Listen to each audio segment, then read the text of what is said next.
Hey guys, welcome back to another Life with Lenoci, episode 51. Happy New Year. Just kidding. Doesn't matter. Excited this week because it's going to be we got an email. Crickets. Just crickets right now. I'm reading the email. Okay, but I'm just saying, I want to be isn't that prepared exciting? so I don't read out loud like you. Okay, well, reading out loud sometimes is funny because it's like, oh, how they're going to mess it up. I guess it's not. If you're a listener, you kind of want it to be all prepped and stuff to make it seem like we do a little bit of work before we shoot the pod. You know, besides the topics that we're going to think about or go into or figure out, hey, what's the clip going to be about this week? You know, what do we have? Like, you know, for starters, before we get into everything, this week we got San Francisco in the books and Sacramento Friday and Saturday. Tickets at MikeLenoci.com. And then we have Fort Lauderdale Monday and Tuesday, which is May 22nd and 23rd. Austin the 24th on a Wednesday. MikeLenoci.com. Get your tickets, and we appreciate that. And if you're listening, like and subscribe before we go any further on this episode. Now, this week we did, before we get to the email, we did have... We had a big thing. We had a big thing, and we had the king. You know, the king was. Oh, okay. The king was nominated for Best Actor. What's it called? When the king, you know, Coronated? he's coronated. Coronated. No, not coordinated. He was coronated. Coronation.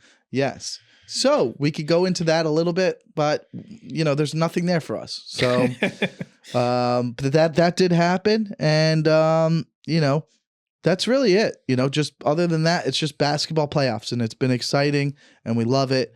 And you know, we don't really have any clips there. Let's just get right into the email. All right, here we go. Here we go. Relationship advice. Well, you came to the right place, because if there's anyone that knows anything about relationship advice, it's the two of us, because you got two different type of people. You got one that's married, one that's probably never going to get married. So we don't know, you know. Hi, Michael and Mark. I just started listening to your podcast from the beginning, so I'm only on episode 19. Hell yeah. You got a long way to go before you get to hear your email then. So long. Yeah. I wanted to hear your take on a relationship situation. I got it. I'm a 53-year-old woman, twice divorced, with a 19-year-old daughter and an 18-year-old son on the autism spectrum. Okay. High functioning. Okay. My son will like probably live with me the rest of my life. Hold on. How? If he's high functioning, that's not necessarily true. Right? High functioning autism? Why can't they be on their own? You don't know? No clue. You're scared to talk on this? No, I actually know very little on that. I just feel like, well, maybe, you know, they just love each other. But so, okay, 53, twice divorced, already a big red flag. 53, you're like, okay, somebody's crazy. Maybe it's, you know, I'm not saying, but, you know, whatever. Oh, I just got it. So I have a FWB, and it took me a second. I'm terrible at What's FWB? I'm guessing it's friends with benefits. Oh, got you. Yes, friends with benefits. Yes. Who is the same age, but Okay. he's never been married. Okay. Is an only child. His parents are deceased. He doesn't understand close family relationships. He is definitely OCD, and I think also on the autism spectrum as well. We get along really well. We go out to dinners, and we also vacation together and always have a great time. He is in love with me, but I do not love him or see myself falling in love with him. Because I'm older, I sometimes feel I should just give in and be in a relationship with him. He loves me. He treats me well. And it seems like he likes the kids. Plus, I'm not sure I can handle another heartbreak from a failed love relationship. Thoughts? I have all the thoughts. You have thoughts? Do you want to go ahead and say some thoughts first? She is talking about wanting to give in to this relationship and just be like, maybe I'm just being too picky. Always in a relationship, if there is one person who is, let's just say, more in love with the other, yeah, when that love is not reciprocated, it is always going to turn into resentment. It will always turn into resentment. So if you're just giving in, Well, he seems to be enjoying it. Does he for know? now. Does he even know that she's thinking this way? You know, he probably. There's always going to be a moment when you realize that like someone's putting more in than the other. Sure, but isn't it always all relationships kind of flip flop like that a little bit? Well, there's always like the rose and the gardener metaphor, and that's true. The rose and the gardener metaphor. So like in every relationship, there is a rose and there is a gardener. There is the person who flourishes under the attention of the other person. And then there is the person who gives the attention to make the rose flourish. Like in my relationship, I am the gardener. Yes, you look like a gardener. Sure. And I assume she's a rose. So in your relationship, who is the rose? Who is the gardener? I am the rose and the gardener. Let's not use mine as an example. Yeah. How about this? Let me back up a little bit. Sure. She's 53. She's been divorced twice. She has 2 kids. Out of nest, it sounds like 18 and 19, although she said one's going to live with her for the rest of his life, which is fine at that age. It's not like I'm assuming a high-functioning autism spectrum. He can drive, do his own stuff, even have a job. All of that stuff just maybe doesn't have the capacity to want to be independent and have his own place or be in a relationship with someone. That's besides the point. Here's where I'm kind of torn. She mentions that she has a friends with benefits. They go on dates. They go on vacations together. I think that's already a lot. Like, don't you have to kind of have strong feelings for someone that you want to go on vacations with? Right? Wouldn't you assume? I mean, from your perspective and my perspective, I'm not going on vacation with someone I don't have some sort of strong feelings towards. Like if I'm hooking up with someone and it's a friends with benefits, yeah, I can't put my mind in a place where I'm 53 and I've been married twice where I'm like, all right, I just need some companionship at that point. But then if you are at that point mentally, then isn't it fine to be in a relationship where it's just like, I need companionship? That don't you not have to be in love with someone to be in a relationship at that point? When you're 53, that means in 5 years, you're almost 60. Do you really have to love the person? If you're already enjoying going on vacations with them, what? Your math. What? He just said, you're 53 and in 5 years, you're going to be 60. I said, in 5 years, you're like 58. Oh, I thought you said 60. I said, whatever. I said, like, in 5 years from now, you're almost 60, whatever. Okay. The The point being, don't make a face when I'm saying an analogy and I think it's about the analogy and it's about something stupid that has nothing to do with the goddamn story. I'm saying you already are sleeping with him and going on vacations for the companionship. What do you really have to be in love at that point? Like in 60s, are you really, if you're in your 60s or even 70s, are you looking for that spark of falling in love like you did in your 20s? That's where I'm confused. I'm like, it seems like you're doing all the things that a married person would do at 53. Vacations, but you don't have a spark with them. So, and he checks all the boxes off as gets along with the kids, does everything else. That's some low bar. Listen, I think ultimately the simple answer here is you have to do what makes you happy, right? That's the simple answer. And the hard thing is a lot of us have a hard time letting go, right, of anything because of the comfortability and the fear of living with regret. Isn't that why we hold on to things for too long, or we do something too long? You stay with a job longer than you should. You continue to do something longer than you should. You continue to produce a podcast longer than you should because you're like, well, what if? What if it works out, but what if it doesn't? You know what I mean? Like isn't that what fear is kind of what drives us to do something that we don't want to do, even though we should. So it sounds like you are pointing out the pros of this guy, but instinctively you're not going to be happy with him long term. And sure, he's great with your kids, and sure, you travel with him, and it's great friends with benefits, but it's not it. And ultimately, you could be hurting him in the long term by keeping it going, because maybe he doesn't, maybe he doesn't know, or maybe he does know, or maybe he knows. Like, we don't know that part. Does he know you feel this way? Because, like, what if he's like, no, you know what, I love, is he one of those, like, I love you so much and I'm gonna win you over eventually? Like, if he's like that, then that's kind of messed up. You got to let him go, because then you're leading him into a place of nowhere. Really. How would you feel about everything I just said? Right? You just agreed with me. Well, I wasn't.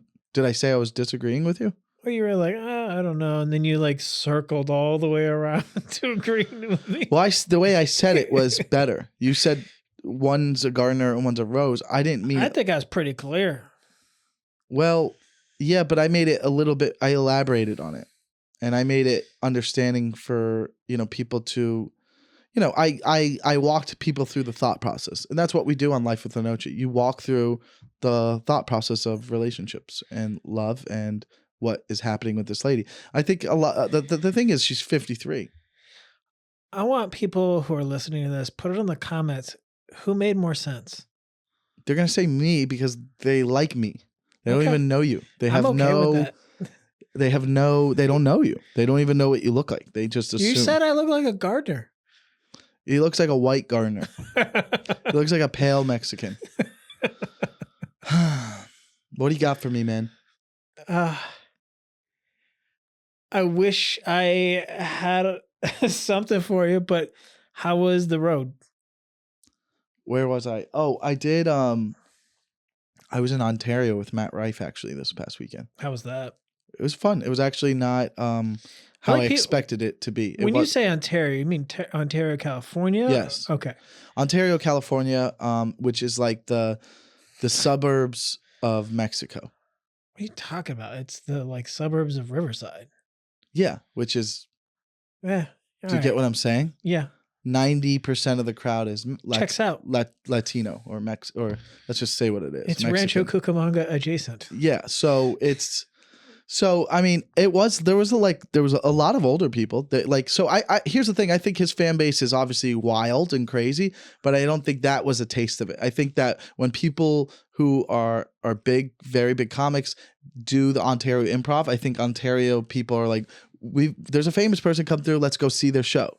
So then they all gather in and they're just a fan of a famous person, but like it's not like some people were his fans, like diehard fans, like bringing him gifts and stuff like that. I've shot a bunch of his shows. Yeah, for like so low-key. There was some wild ones. Yeah, but it's not the same. That was before.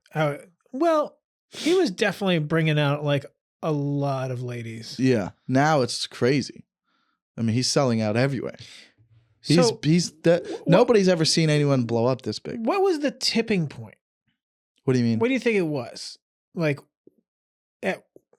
what's the tipping point for him? Because like I felt like during the pandemic, like he started like popping off. No. And then like now all of a sudden he is like 6 months ago he wasn't popping off. 6 months ago he was in my shoes. That's how quick it happened. Wow. Because we looked and I opened for him in Ontario and it was August.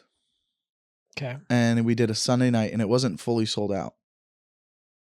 But it was more than I could do. So I'd say he was doing okay. He was doing one-nighters though around the country. Yeah. Just one-nighters. And then it's just skyrocketed. Now he's doing theaters. Yeah. So, was it like a self-produced special? What was it? Do TikTok. you think just TikTok? Strictly TikTok. Plugging away on TikTok. That he's autism got bit. No, he has no. Here's a good one.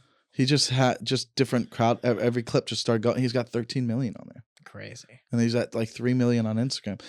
Good for him. Yeah, I know he works hard. He's a nice guy. Works hard. You never know. You never know who it could be for.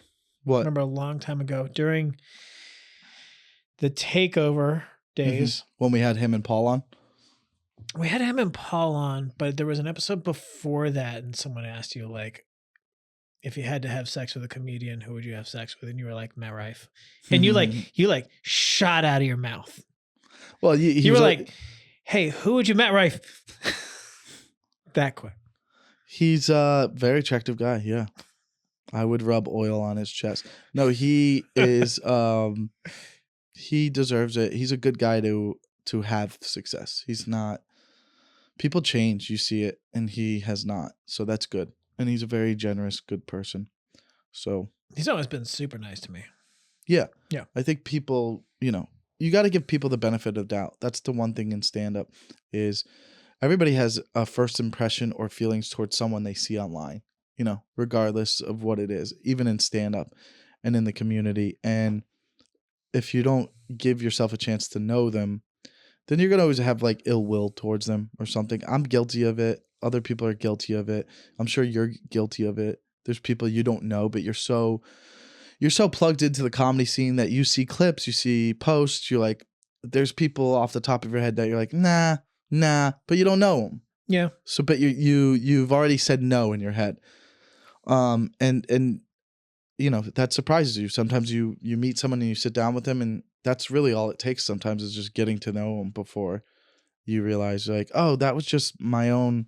I just didn't like the way they were doing something or whatever. We've always talked about that on here. Like everybody will get their day, I believe, if you don't stop doing what you're doing in stand up. But like also you're not going to enjoy the way everybody has their hustle.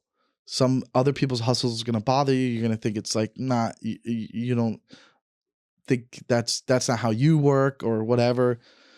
And it's not your job to like it or dislike it. It's, your job is to just do your shit. And not everybody's going to like what you do, but there's no rules. There's no fucking blueprint to any of this. So that's something. Except for don't run the light. Why did you bring that up? You've had a lot of running the light experiences? No, when you think about like rules in comedy, you just go like, don't run the light. It happens a lot. Oh, it happens a lot. all the time. What's the last show you worked at? Oh man, I did a really embarrassing one. Okay, here's one. I ate a dick on this. Last week, I had a promoter come to me. He's got like a warehouse space, and he was like, "Hey, I've got money for comedians. Can you bring a bunch of comedians down here? I'm gonna sell this place out. It's gonna be awesome. Mm-hmm. Like, there's gonna be everything there, like a jam in the van light kind of thing." I'm Yeah. like, all right, sure. Okay. Brought a bunch of comedians down. Nobody. Absolutely. Why didn't the guy call you beforehand and say, "Hey, man, this isn't working out"? No, he thought it was going to work out. Did he pay the people? Absolutely. Like paid them as they walked in the door. And said, "Sorry, the show's and canceled." then was like, "Hey, I guess there's no show." And then everybody was like, "Can we just get up in front of the camera and do it?" And they went up, and it was just comedians doing bits in front of comedians. That lets me know what type of comedians you asked to go. If I go to that with you, I take the money and go, all right, have a good night, and I leave. Yeah, totally. Yeah, totally. But the rest were like, okay, the guy like he was like, "Hey, let me." There wasn't even 5 people. The guy doesn't have 5 friends. So here's what happened. They planned an all day thing, and they did a like reggae DJ thing at the beach from noon to 6:30, and then people were expected to go to the comedy show at 7. I didn't know about the first part. And I was like, they're going to black out. Yeah. The last thing I want to do is smoke, get roasted in the sun and sand and surf, and then just be like, yeah, I'm just going to put that stuff. I'm going to put a shirt on and go to the comedy show. Yeah. Like they're going to stay like, you're going to be so beat and tired roasting in the sun and stuff, which we're getting close to beach season. Yep. We're almost there. That's annoying because in the rest of the country, it's probably warmer now, but we have to wait till like end of June, July to really take a shirt off and go on the beach without getting going. It's a little cool out. Like right now, if you went to the beach on Saturday and it was like 80 for like an hour, but like 2 hours later, you'd be like, I need a hoodie. Oh, that's right. You're in Santa Monica now. So you get that sun, but then like in the morning beach, it's cold. Yeah, cool. I mean, once it starts to warm up, I get more active too, and I get in better shape because I'm motivated to work out. There's something about colder weather that doesn't how I messed it's that up. It's Michael's softball season again. I'm not playing anymore. No, it's just too far. Officially retired. It's Burbank, man. It's just too far. You're gonna take up like the bocce ball on Wilshire. No, what is that? That's the one where like you try and throw the ball and you get it closer. Maybe I'll join. It's like it's like curling, but for lawn people. Maybe I'll join another softball league in Santa Monica. I'm done with that. I think I'll just work out and do some. I've been doing the Santa Monica stairs a lot. You ever done those? I haven't. It's in a good place. One day when you get active again. Right now, you seem like you're out of it. You're in your worst shape of your life, pretty much. I'm like half. Yeah. Like here's the thing is. I was kind of just. Oh giving no, you're not. You're not far. Like no. What's funny is my cardio is great, but like everything else, I'm just like I'm so fucking tired. Dieting is hard, dude. Dieting is the hardest part. But yeah, man. I don't know. I mean, I was under the weather this week, so it was just like, all right. Last week's episode I did by myself. Kind of just had a lot of word salad. Did you have COVID again? No. Have you still never had COVID? We'll never know. Oh wait, I remember you had the antibodies at one point. But no, I just sometimes if my sleep schedule gets fucked up, I will get a little I'll get run down. Is that what it is? Mm. But we had to get back into the office and do an episode, and I did have one other thing to talk about right here. So what did you want to say about King Charles? I didn't have anything. I didn't watch it. It was like, why would I watch it? Expect anybody in America to watch it? Yeah, a lot of people do. It's like very popular. But there was a poll. I was listening to a podcast today, and they were saying that like 63% of Britons just didn't fucking care. Yeah, because it's like he became king the moment she died. Like having a coronation was unnecessary. I don't know. I mean, it hasn't happened for 70 years, so people like to, people like that stuff, man. They like royal weddings. Like they like anything royal. It's just something to get viewers. I'm sure millions of people watched it. Millions of people, like they listen. If something's gonna get more than 2-3 million views, it's going on TV. Yeah, you know what I mean. Good point. That's just the way this world works. And there was a kid who I thought was fake. I saw on TikTok. He snuck onto Epstein's island. Did you see this? I saw that video. And I was like, this isn't real. And then I saw the bigger video of it. I go, oh, this is real. I mean, what did he think he was going to find? But like, he's going to find all the children. I don't know. It's just like, I always wonder. They've just been like, at last. I never know what was really like, what's the story behind any of that? Yeah. I vaguely know-ish. Like here's my thing that I don't know any information about it. All I know is that like, okay, Epstein is for sure guilty, right? 100%. Okay. So he's 100% guilty of trafficking underage boys or anything, boys, girls, it doesn't matter. From what I understand, it was girls, but it could have been both. Like, I'm sure. I thought it was just children in general. Well, so like, and Prince Andrew was sued by a girl. Prince Andrew? Who's that? King Charles's younger brother. No, not the one with Merkel. No, that's Harry. So this is the third one. So King Charles, yeah, his younger brother, Prince Andrew, was a famous friend of Epstein. And then he was sued by a girl who was like 13 at the time. So this is where I get confused. How do these children that were maybe on this island, are they abducted or are they people who had normal lives and then they go back to their lives and they get paid off? That's where it's vague to me. Because are we talking about like these kids are murdered? No, I don't know. That's where it's vague there's a family to me. friend, they come over and then they just pay the family off. Like, hey, if they complain, we'll pay them off. But if they don't complain, we'll just see how long that goes. Like, I just know this young girl like was like, hey, he molested the shit out of me, and like it was him, and the queen ended up paying a fuck ton of money to settle that case to be able to brush it under the rug. And that's why he lost all his royal duties within the last like 2 years. And then that's why the king just was like, he's no longer a royal. Like he is out of this life. This has nothing to do with, he's not one of Princess Diana's sons. No. It's the other guy, It the is brother. Charles's brother. Queen Elizabeth's son. Correct. One of the sons. She had 4 children. Oh, I didn't know Charles being the oldest. I only knew Charles. Then there was, I can't remember it was Princess Anne, and then there was Andrew, and then there's another one. So, and then now that anyone who was associated with Epstein, they assume something bad. 100%. If you've even like looked at the Epstein plane, they assume that you diddled children. Well, but everybody was on that plane. Everybody, because it was just a celebrity party. Yeah, but you don't know always, if every party could have come with children party favors. I just don't buy that part. How could you keep 80 secrets? Someone would break. So then that's where like Ghislaine Maxwell comes in. Mm-hmm. So they're saying like she was the like one-time lover, but then also like the confidant, and then the person who kind of ran everything for him. And she's missing now? No, she's in prison. And she's still alive. She's still alive. They haven't killed her yet. So far. Because that would be too obvious. It would be like, oh, really? That she happened to like choke to death by herself again. I think that also if we talk about Epstein too long on here, they'll flag your episode or something. That'd be fun. I've had that. How many times do you think you can say that name? I don't know.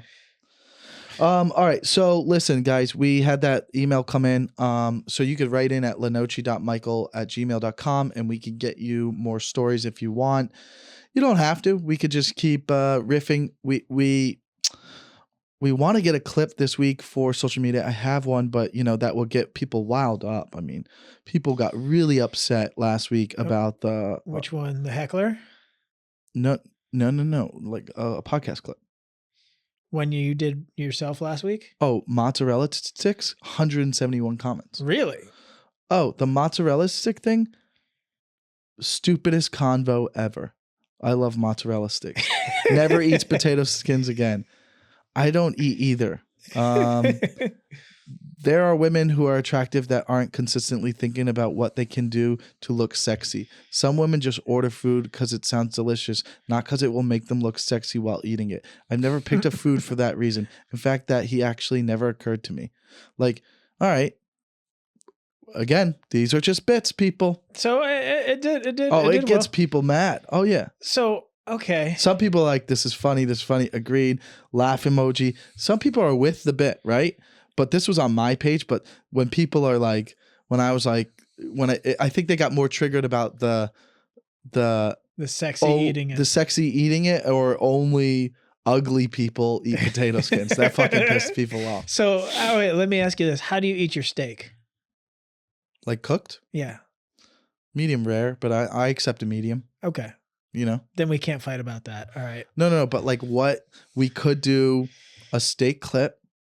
Like what would piss people off? Like if you eat steak well. Okay. So. Well, that's how I really feel. No. Here's. What's more popular? Here's something that's going to piss you off. So like. Well, it doesn't need to piss me off. No. What's like, the mass do? That's what you got to think. Here, let me fix you. Because you're thinking about this in a linear thing. What is the most popular way to do something? And we're going to go against that because that will make the clip viral. Do you see what I'm saying? It doesn't have to be necessarily eating. I 100% understand what you're saying. I was going to set you up a little softball or two, but it doesn't have to be eating necessarily, but like, remember eating the pizza in the car got people pissed off. I'm trying to think off the top of my head. Do you untie your shoes or do you just slip your feet in and just like jam them in? Too biased there. I think there's no definitive right answer for that. I hate tying my shoes. I tie my shoes sometimes, but it depends on what shoe.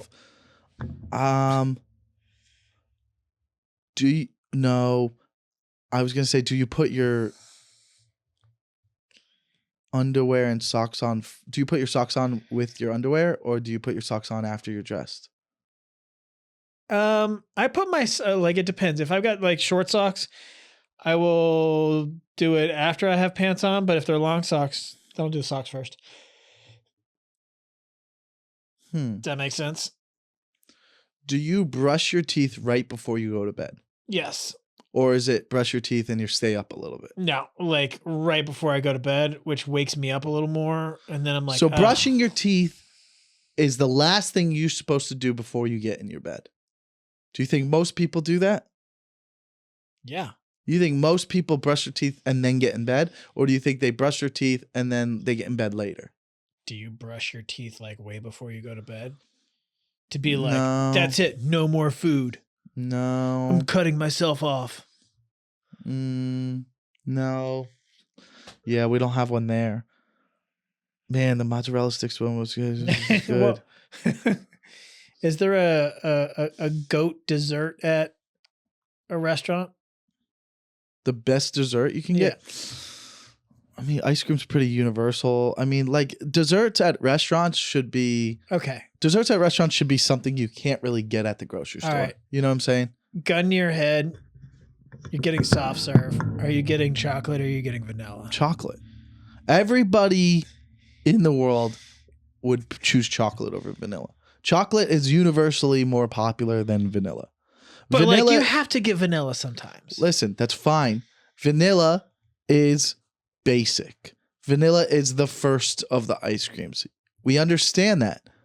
Great. Chocolate over vanilla, 10 out of 10 times. Most people who choose chocolate are have a higher IQ. You have a higher IQ. Listen, chocolate ice cream eaters are logical people. A vanilla eater is a sucker. Okay? Nobody is if somebody chooses vanilla ice cream over chocolate ice cream, you now know, you go, "Oh, that person is probably going to not live as long as I am." A chocolate person is logical because they're like, "Oh, I'm adding chocolate to vanilla. That's why chocolate ice cream is chocolate ice cream." Chocolate ice cream has vanilla ice cream in it. It's just the flavor of chocolate added to vanilla. Vanilla is so basic that choosing vanilla ice cream is a basic thought process. It's something people with a lower IQ would do. Nobody, I would guarantee you, nobody at are we on something with that? You think people are gonna get mad about that? What's more other? Listen, man. What are your thoughts? Like vanilla ice cream is boring. It's for a boring person. Nobody. All right, listen. Anybody in entertainment is choosing chocolate over vanilla. I'll tell you that right now. If you are a big fan of podcasts, the person who hosts the podcast probably eats chocolate ice cream. You know who chooses vanilla ice cream? Librarians. You know what I'm saying? You know who chooses a vanilla ice cream? A gardener. You know who chooses vanilla ice cream? A vet. Hot chicken is trash. I can't read the under it. it's just subpar chicken Hot chicken? that they've got to like spice it up. Well, we can do that next week. There's something with vanilla. Because there's something with vanilla and chocolate, but logically speaking, someone who's a vanilla ice cream, someone who's picking vanilla ice cream over chocolate ice cream probably has had only one partner in their life, one sexual partner. Somebody choosing vanilla ice cream over chocolate, that's okay. They're not well-rounded. Oh, if somebody chooses vanilla ice cream over chocolate ice cream, probably hasn't traveled outside of the country. Most people who have most people eating vanilla ice cream eaters are less likely to succeed in life. That's basically the bottom line. You're not someone who's successful. You probably are pale. You're a pale person because you don't like the outside. I think someone who eats chocolate, consistently more of an outdoorsy person, has been outside of the country, has traveled, read more books, has understood, has better at math. Somebody, chocolate ice cream, better at math. Vanilla ice cream probably reads books, but only at like a sixth grade level. they're all Harry Potter books. Harry Potter books. Very just a simple-minded person. Probably a cat person. Vanilla ice cream, you're a cat person for sure. Nobody has vanilla ice cream and also has 2 dogs at home. That's a chocolate person, obviously, because they're logical. They're smarter. They know what to do. Someone who has vanilla ice cream, probably does laundry, but doesn't do all of the laundry, just does what they need to get more clothes. Someone who has chocolate ice cream finishes all the laundry all the time, right? Hey, it's laundry day. I'm doing all the laundry. They because do the I'm laundry and then fold it after. And then they fold it after. Vanilla ice cream. Oh, I'm going to do some of the laundry because I'm running out of some clothes. And you're not organized. You're not an organized person. Your brain doesn't, your brain is thinking, oh, what's the easiest way to get through things? That's what vanilla is. What's the easiest way to, what can I do to get by? You're a C student. I'm a C student, but I was a C plus student. That's why I like chocolate ice cream. We got enough there. People are going to get pissed. Vanilla ice cream is for the people who don't know how to choose. Vanilla ice cream is for people who do not know how to choose. Oh, life choices are difficult? Vanilla ice cream. That's what you get. You know why? Because you're pathetic. Thanks for watching Life with Lenoci, guys. We'll see you next week.